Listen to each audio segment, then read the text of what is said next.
हे भगवान, आपने तो स्पष्ट कह दिया कि जिसका मन वश में नहीं, जिसकी इंद्रियां वश में नहीं, उसके लिए योग प्राप्त होना कठिन, अर्थात भगवत प्राप्ति होना कठिन है। जो तत्परता पूर्वक संयमित होकर अपने मन को वश में कर ले, वो सुख पूर्वक भगवत प्राप्ति कर सकता है। पर उस साधक की क्या गति होगी जिसका मन, बुद्धि, चित्त, अहंकार ये वश में नहीं है, और वो साधना करता है, नाम जप करता है, सत्संग करता है, स्वाध्याय करता है, पर इंद्रिय विजयी नहीं है, मन विजयी नहीं है। अंतिम समय उसकी भगवत स्थिति नहीं रहेगी क्योंकि वो मन विजयी नहीं है। तो अप्राप्य योग संसिद्धिम काम गतिम कृष्ण गच्छति। ऐसे योग भ्रष्ट की क्या गति होगी जो अप्राप्य है, अभी प्राप्त नहीं कर पाया भगवान को। विषयाशक्ति है, असावधानी है, अंतकाल में मन परमात्मा में नहीं लगा, विचलित हो गया, साधन से हट गया, परमात्मा की प्राप्ति नहीं हुई। तो हे कृष्ण, कृष्ण सबको आकर्षित करने वाले, हे भगवान, आप ही जान सकते हो, इस प्रश्न का उत्तर आप ही दे सकते हो कि उसकी क्या गति होगी।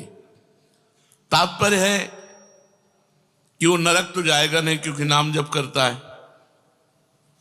थोड़ा भी नाम जप करता है तो नरक नहीं जाएगा, थोड़ी भी भक्ति करता है तो नरक नहीं जाएगा।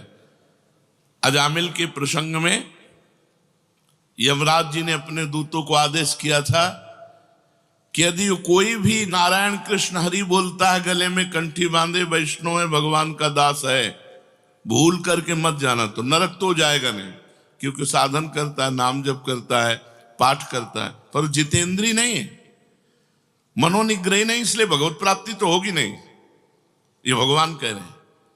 पर नरक तो जाएगा नहीं क्योंकि नाम जप करता है, और स्वर्ग की इच्छा नहीं इसलिए स्वर्ग नहीं जाएगा, और मोक्ष इसलिए नहीं हुआ कि वो मन इंद्रियों को बस में नहीं किया। तो उसकी गति क्या होगी? काम गतिम कृष्ण गच्छति, वो किस गति को प्राप्त होगा? कश्चिन्नो भय विभ्रष्टस् छिन्ना भ्रमिव नश्यति अप्रतिष्ठो महाबाहो विमूढ़ो ब्रह्मणा पथि।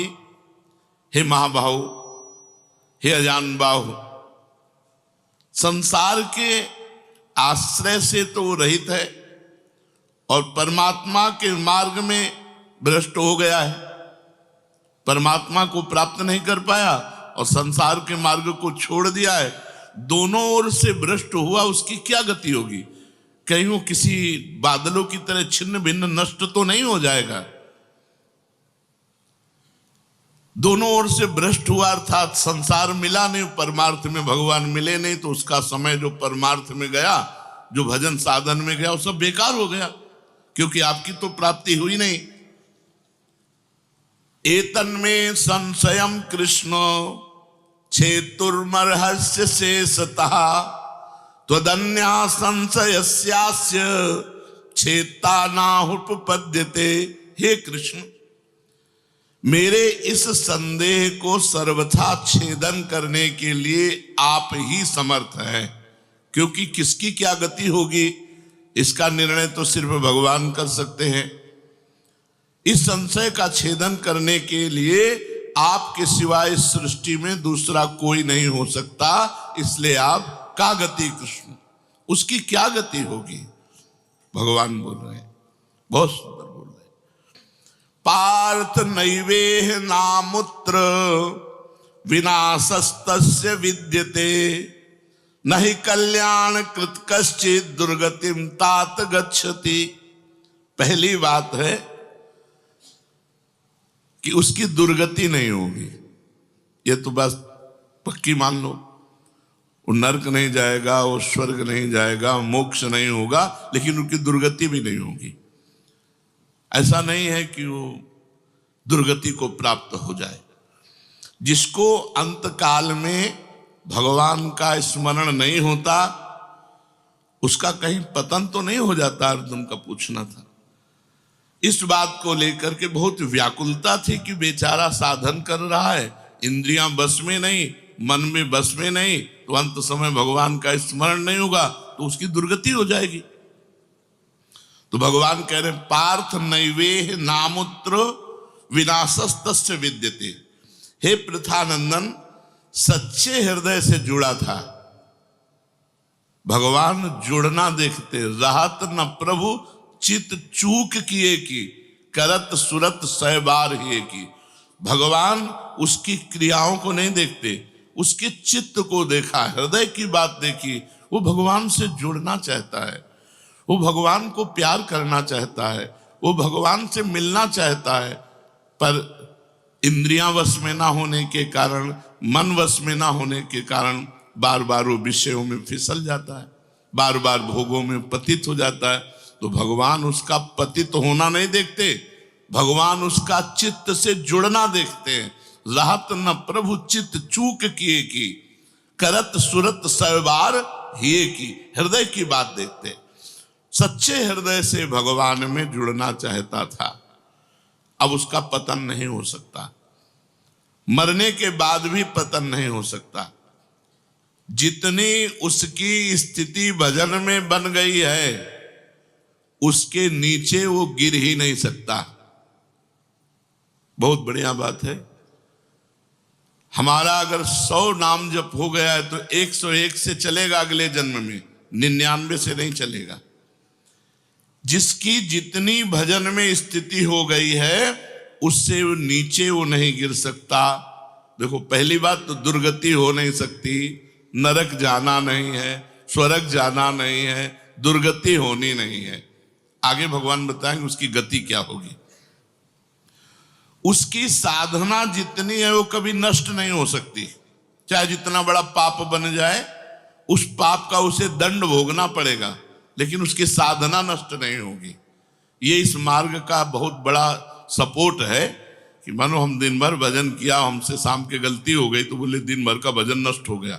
नहीं, आपका भजन दिन भर का वो है, और जो आपकी गलती हुई वो अलग है। गलती का आपको प्रायश्चित या दंड भोगना पड़ेगा, और भजन आपका सुरक्षित है। वो नीचे नहीं गिरेगा, उसकी साधन सामग्री नष्ट नहीं होगी।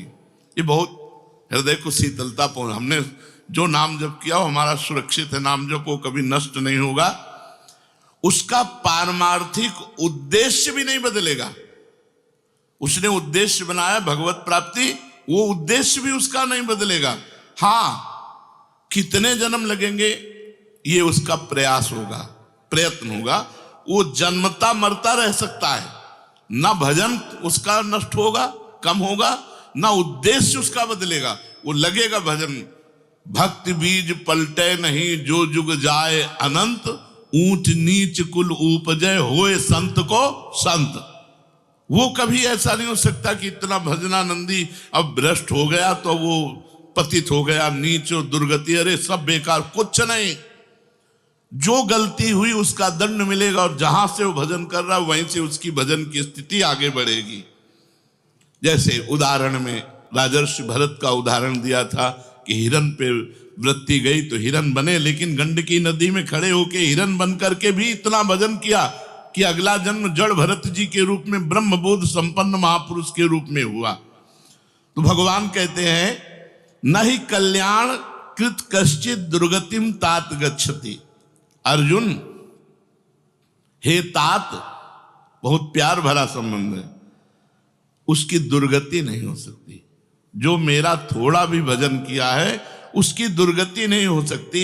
साधक के लिए बहुत ही पॉइंट के आश्वासन की बात कह रहे कि थोड़ा भी भजन किया तो उसकी दुर्गति नहीं हो सकती, और अगले जन्म में परमात्मा प्राप्ति की लालसा इतनी प्रबल होगी कि वो इंद्रियों मन को वश में कर लेगा। इस जन्म में जो चूक हुई वो अगले जन्म में सुधार लेगा। उसकी दुर्गति नहीं होने का तात्पर्य है कि जो मनुष्य कल्याणकारी कार्य में लगा हुआ है, जिसके लिए मनुष्य शरीर मिला है, वो कार्य कर रहा है, भजन कर रहा है, सत्संग कर रहा है, स्वाध्याय कर रहा है, ठाकुर सेवा कर रहा है, वो अपने असली कार्य में लगा हुआ है, पर उसका मन चलायमान है, उसकी इंद्रियां चलायमान, तो उसकी दुर्गति नहीं होगी। कारण कि उसका ध्येय चिन्मय तत्व भगवान में है, इसलिए उसका पतन नहीं हो सकता। मैं उसकी रक्षा करता हूं, तो उसकी दुर्गति कैसे हो सकती है? क्योंकि उसने थोड़ा भी सही मेरा भजन किया है। मेरी दृष्टि सर्वभूत हिते रता है, सब पर मोरी बराबर दाया, सब मम प्रिय सब मम उपजाए। मैं सबको प्यार करता हूं। फिर जो मनुष्य मेरी तरफ चल पड़ा, अपना किसी तरह से कल्याण परम हित मानकर मेरी तरफ चल पड़ा, तो मैं उसे सबसे ज्यादा प्यार करता हूं। फिर मैं जिसे प्यार करता हूं उसकी दुर्गति कैसे हो सकती है? प्यार तो सबको करता हूं, लेकिन जो अपना मान करके मेरी तरफ चल पड़ा, मेरा भजन करने लगा, उसकी दुर्गति कैसे हो सकती है? मेरा वो समझे न समझे, उससे वास्तविक संबंध तो है ही। ममई वांसो जीव लोके जीव भूता सनातना। वो भले भगवान से संबंध ठीक नहीं लगा पा रहा, लेकिन भगवान तो जान रहे मेरा संबंधी है, मेरा अंश है। ये संसार के साथ उसका वास्तविक संबंध नहीं है। उसने मेरे साथ इस वास्तविक संबंध को, असली लक्ष्य को उसने स्वीकार किया कि अब इस जन्म में भगवान को प्राप्त करना चाहता हूं, तो चाहे जितना बड़ा गलती पड़ गई हो, अपराध पड़ गया हो, उससे दुर्गति उसकी नहीं हो सकती। भगवान कह रहे उसका किया हुआ साधन नष्ट नहीं हो सकता। हाँ, वो देखने में मोहित सा लगेगा कि भ्रष्ट हो गया, अब तो कोई भजन साधन नहीं, अब तो भ्रष्ट सा हो गया है, साधन छूटा दिखाई देगा। परंतु ऐसी परिस्थिति में भी मैं उसका साथ नहीं छोड़ता। उसने मेरा भजन छोड़ दिया, मेरा साधन छोड़ दिया, लेकिन मैं उसका, जैसे एक सत्संग में दृष्टांत में देते थे कि जगन्नाथ जी की सेवा में श्रीअंग पार्षद रहते थे, तो उनमें से एक पार्षद वैश्या संसर्ग करने लगे कुसंग के कारण। तो जब सब पार्षदों को पता चला तो उन्होंने बुलाया और कहा, देखो तुम परम पावन श्री जगन्नाथ जी के अंग सेवी हो, या जगन्नाथ जी की सेवा छोड़ो वैश्या का संग करो, या वैश्या संग छोड़ो जगन्नाथ जी का अंग संग करो। तो भगवान की माया से मोहित हुए, साधन से गिरे हुए होने के कारण उन्होंने जगन्नाथ जी का अंग संग छोड़ दिया और वैश्या का अंग संग स्वीकार किया। आश्चर्य की बात कि जब उनका शरीर पूरा हुआ, वैश्यागामी जो अंग संग सेवी थे, तो जब शरीर पूरा हुआ तो जगन्नाथ जी ने स्वप्न में अपने पार्षदों को आदेश किया कि उसकी अंत्येष्टि क्रिया हमारे पार्षदों जैसी की जाए। तो उनका प्रभु स्वप्न में ही कहा कि प्रभु उन्होंने तो आपको छोड़कर वैश्या को स्वीकार कर लिया था। तो बोले उन्होंने छोड़ दिया था, ये उनकी हिम्मत है, हमारी हिम्मत नहीं, हमारा स्वभाव नहीं है, हमारी सामर्थ्य नहीं है। हम एक बार जिसको पकड़ लिया उसको कभी छोड़ते नहीं। तो भगवान यहां कह रहे हैं कि कभी कभी वो मोहित हो जाता है, वो साधन छोड़ता, लेकिन मैं उसे नहीं छोड़ता। ये खास बात समझो, मैं उसे नहीं छोड़ता। उसका किया हुआ अपराध, किया हुआ पाप, भले उसको थोड़ा समय दंड भुगताने के लिए, लेकिन मैं उसे छोड़ता नहीं। तो उसकी दुर्गति कैसे हो सकती है? इसलिए घटना घट सकती है। ये तो भगवान कह रहे हैं मनमानी मत करना, कह रहे घटना घट सकती है। आपने अपराध किया, आपको पाप का दंड मिल सकता है, लेकिन मैं उसके अंदर ऐसी व्याकुलता पैदा करूंगा कि वो सब प्रपंच छोड़कर दौड़कर मेरी तरफ भाग पड़ेगा, क्योंकि मैं उसे नहीं छोड़ता। जैसे गोपियों में थोड़ा अभिमान आया, मैं अंतर ध्यान हुआ, लेकिन उन्हीं के बीच में रहकर जहां व्याकुल हुई मैं प्रकट हो गया। तो भगवान कह रहे हैं कि एक बार जिसके भीतर थोड़ी भी साधना चल पड़ी, थोड़े भी संस्कार भक्ति के पड़ गए, नाम जप करना, वाणी पाठ करना, थोड़ा भी भगवत्कार, कर्म चैव तदर्थीयम सदित्येवाभिधीयते, तो उसका कभी पतन नहीं हो सकता जो संस्कार पड़ गया भक्ति का, क्योंकि सत वस्तु का कभी अभाव नहीं होता। तो फिर प्रभु गति क्या होती है उसकी? तो भगवान कह रहे प्राप्य पुण्य कृताम लोका नुषित्वा शाश्वती समाह शुचीनाम श्रीमताम गेहे योग भ्रष्टो भी जायते।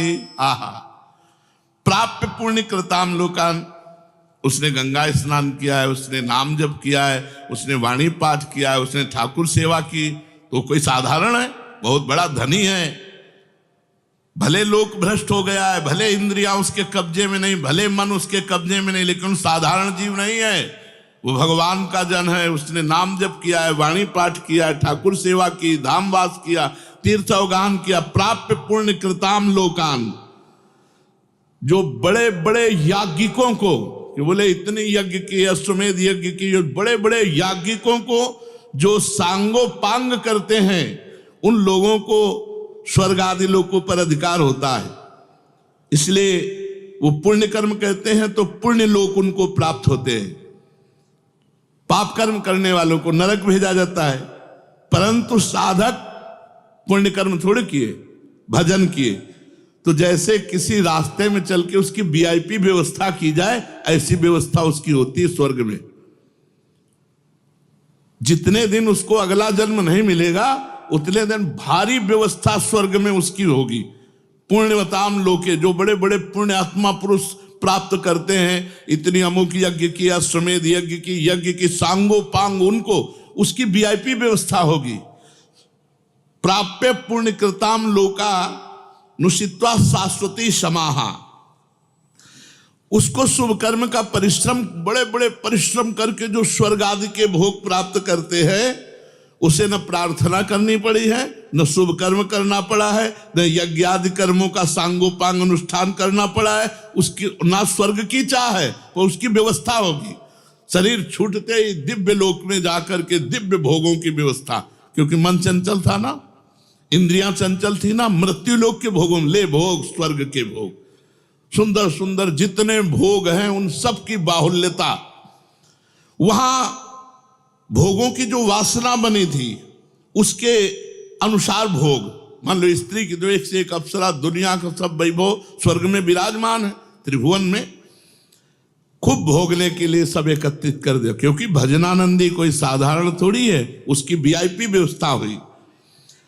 अब अंत समय से साधन में विचलित मना हो जाने के कारण जो बड़े बड़े परिश्रमों से, पुण्यों से प्राप्त होता है, वो ऐसे स्वाभाविक रूप से रास्ते में प्राप्त हो रहा है। ये उसकी गति नहीं है, ये अयाचिक वृत्ति से उसकी वीआईपी व्यवस्था है कि अब ले जा रहे हैं तो रास्ते में ऐसे थोड़ी कि कोड़ा मारते, पानी भी नहीं पिया रहे, धूप में ले जा, नहीं, सीधे उसको आनंद पूर्वक स्वर्ग आदि लोकों की दिव्य भोग वृत्तियां, जिन भोगों के लिए वो विचलित रहा है मनुष्य साधना करते समय, वो सारे भोग उसको वहां प्राप्त होंगे। वहां रहने पर इतना भोग दिलाया जाता है कि उसकी अरुचि हो जाती है स्वर्ग के भोगों से। तो मर्तलोक में आके दोबारा फंसेगा क्या? स्वर्ग के भोगों से अरुचि हो जाती है, जहां आसक्ति रही है वो भोग ही भोग उसको व्यवस्था कर दी जाती है, वो घृणा हो जाती है उसको स्वर्ग में ही भोगों से। इतनी वीआईपी व्यवस्था, क्योंकि अंदर से तो भजन था, उद्देश्य भगवान की प्राप्ति का था, तो स्वर्ग आदि के भोग भोगने पर उसे घृणा हो जाती है। वो अपनी वासना जो अंदर थी, जिनके कारण इंद्रियों मन को जीत नहीं पाया, वो देख लेता है, अरे अब ये तो मर्त्य लोक के भोग है, स्वर्ग के भोग, उसको वहां उसके अंदर घृणा हो जाती है। उसित्वा शाश्वती क्षमा, फिर उसे और ऊंचे लोकों में, अगर समय है अभी, तप लोक, जन लोक, महालोक, ब्रह्म लोक, ऐसे महान लोकों में उसे ऊंचे के लोकों में भेजा जाता है। और वहां भी इसलिए भेजा जाता है कि यहाँ के स्वर्ग के भोगों से रुचि, अब यहाँ के ब्रह्म लोक के भोग देख ले। भजन का फल है ब्रह्मादिक के भोग सब विषम लागत ताई, नारायण ब्रज चंद की लगन लगी है जाई। जब ठाकुर जी से मिलने की चाह लग जाती तो यहीं इसी शरीर में ब्रह्मादिक के भोगों से भी वैराग्य हो जाता है। भोग भोगने के उद्देश्य से नहीं, क्योंकि जो भोग भोगने के उद्देश्य से जाते हैं उनके पुण्य क्षीण होने पर फिर वो लौटकर मृत्यु लोक में आते हैं, इसलिए वो सीमित वर्षों तक स्वर्ग लोक आदि में रहते हैं। परंतु जिसका उद्देश्य भोग नहीं भजन था और योग भ्रष्ट हो गया है सूक्ष्म वासना के कारण, तो स्वर्ग आदि लोकों में जाएगा, उसका भजन नहीं क्षीण होगा। जैसे पुण्य आत्मा स्वर्ग गया, भोग भोगा, तो उसका पुण्य क्षीण होगा, लेकिन इसका नहीं, इसका तो स्टॉक है, ये तो भागवतिक व्यवस्था है उसकी, ये ब्याज की व्यवस्था है। मूल तो ऐसे ही साधन संपत्ति है, देख लो, कोई घाटे का सौदा नहीं, वीआईपी व्यवस्था होगी मरने के भी बाद। अगर चूक हो गई तो, और चूक ना हुई तो सीधे निकुंज चलना है। वैसे यहां चूक हो जाए तो भी निकुंज जाना है, क्योंकि वृंदावन धाम है ना। अगर यहां शरीर छूटेगा तो यहां स्वर्ग थोड़ी ले जाएंगे, देवताओं का प्रवेश है नहीं, यहां तो वृंदा सखी सहचरियों का है। वो बहुत वर्षों तक उसके भोग सुविधा की सीमा नहीं रहती, ऐसी व्यवस्था होती है। अच्छा, जो भोग भोगने के उद्देश्य से ऊंचे लोकों में जाते हैं उनको फिर पतित होना पड़ता है, लेकिन ये योग भ्रष्ट जब ऊंचे लोकों में जाता है तो पतित नहीं होता, उसकी साधन संपत्ति प्रकाशित रहती है ज्यों की त्यों, और उसका सत्भाव जागृत रहता है। सब मिथ्या है, भगवान मिथ्या करवाते करवाते ब्रह्मलोक तक के भोगों का मिथ्या। अब उन सुख भोगों को भोगने के बाद शुचि नाम श्रीमताम गेहे योग भ्रष्टो भी जाते। अब यहां जब प्रकट हुआ, कब उसका जन्म होगा, कोई सीमा रखी जाती है? अरुचि सीमा रखी जाती है। जब तक उसे भोगों में अरुचि नहीं होगी तब तक ऊपर के लोगों को भोगों में उसे रखा जाएगा। नरक वरक तो जाने की बात नहीं, वीआईपी भोग। जब अरुचि हो गई, अरुचि होगी ही, क्योंकि वो भगवान का भजन करता रहा है। वो ऐसा नहीं कि अब विश्राम मान ले कि अब अप्सरा मिल गई, विमान मिल गया, स्वर्ग मिल गया, अब यही नहीं। उसकी यात्रा नहीं रुकेगी, उसका भजन उसको कचुटेगा, उसके अंदर जलन पैदा होगी, अशांति हो जाएगी। ये सब भोग नहीं चाहिए, मुझे भगवान चाहिए, चलो ब्रह्मलोक। वहां भी ये नहीं चाहिए। तो अब शुचि नाम श्रीमताम गेहे योग भ्रष्टो भी जायते। अब योग भ्रष्ट जब मृत्यु लोक में लौटा तो जगत पूज्य घर में पैदा हुआ। जगत पूज्य घर में श्रीमान, सारा संसार जिसे झुके, ऐसे घरों में पैदा, उच्च कुल, भक्ति संपन्न। श्रीमान का मतलब होता है, एक लौकिक शब्द होता है वैभव संपन्न, लेकिन भागवतिक वैभव संपन्न महापुरुषों के घर में उसका जन्म होता है। और लौटने का कारण जो है, उस कारण को भगवान जानते हैं, उसकी बहुतायत कर देते हैं। स्वर्ग भोगा, ब्रह्मलोक के भोग भोगे, और यहां सारे भोग उसके दे दे, ये ले, अरे भगवान का दास है कोई और, ये ले, ऐसे घर में पैदा किया। अब उसकी जो साधन संपत्ति उसको खोल देते हैं, अभी तक बंद रखा, हानि नहीं हो सकती। अब जे ही जन्म हुआ, जैसे अपने लोग अब जे ही स्कूल जाते, स्कूल से पढ़ के आते, लगता है माँ नहीं टिकेगी, पिता नहीं टिकेंगे, सब मरेंगे, तो मेरा साथी कौन है, मेरे जीवन का लक्ष्य क्या है, क्या यही उद्देश्य है? बस बैठ जाते एकांत में। और संत जन आते थे, वो श्री राम जय राम जय जय राम, श्री राम जय, कीर्तन कराते थे तो वही याद था, श्री राम जय राम जय जय राम, श्री राम जय राम जय जय राम। बस नाम जप करना निश्चय हो गया। 13 वर्ष के अवस्था, भागो। ये देखो, उत्तम कुल ब्राह्मण के घर में, और पूरे साधु महात्माओं का सानिध्य, और पिता पूरे स्वयं महात्मा, नंगे पैर हल जोतते, बड़ी कठिन परिश्रम के द्वारा वो उदर पोषण करते। और संत महात्मा 8-8, 10-10 संत महात्मा दरवाजे पर। बच्चापन से ही क्या बन, अब मुझे संसार से भाग, किसी ने हमें सिखाया नहीं, भागो संसार से और भगवान की प्राप्ति करो। तो मनुष्य जन्म में जे ही जन्म लिया से साधन संपत्ति खोल दी गई। अब वो साधन में एकदम चिपक गया, क्योंकि पीछे जहां चूक हुई थी वो ऊपर से नीचे तक सब समुदाय भोगों का देख लिया। अब उसका अंतःकरण साधना से परिपूर्ण होने लगा। वो जो अंकित संस्कार भोगों के थे वो अरुचि पैदा हो गई। योग भ्रष्ट अज्ञात रूप से पुनः ऐसी साधना में लग गया जिसमें किंचन मात्र भी इंद्रिय और मन का मनोरंजन नहीं, पूर्ण इंद्रिय विजेता, पूर्ण मन को संयम में करके। अब वो ऐसी योग भ्रष्ट जो पुरुष था, श्रीमानों के घर में जन्म लेकर के वो भोगों में फंसेगा नहीं, पुनः भजन में बड़ी तेजी से चल देगा, और ये उसका आखिरी जन्म होगा। तेजी से भजन करके वो भगवत प्राप्त हो जाएगा। तो अर्जुन जी ने पूछा था कि फिर क्या उसका पतन हो जाएगा? जो भगवान का भजन करता, भगवत प्राप्ति नहीं कर पाया, मन वश में नहीं हुआ, इंद्रिया वश में नहीं हुई, तो भगवान ने उत्तर दिया, वो ऊंचे के लोकों में जाकर खूब सुख भोग, जिन भोगों के लिए लालायित रहा था वो सब भोग मिलेंगे, और अंत में श्रीमान के घर में, कुलवानों के घर में जन्म लेकर भक्ति का ऐसा वातावरण मिलेगा कि जन्म से ही भगवान के भजन में लगकर वो इस जन्म में भगवान को प्राप्त कर ले।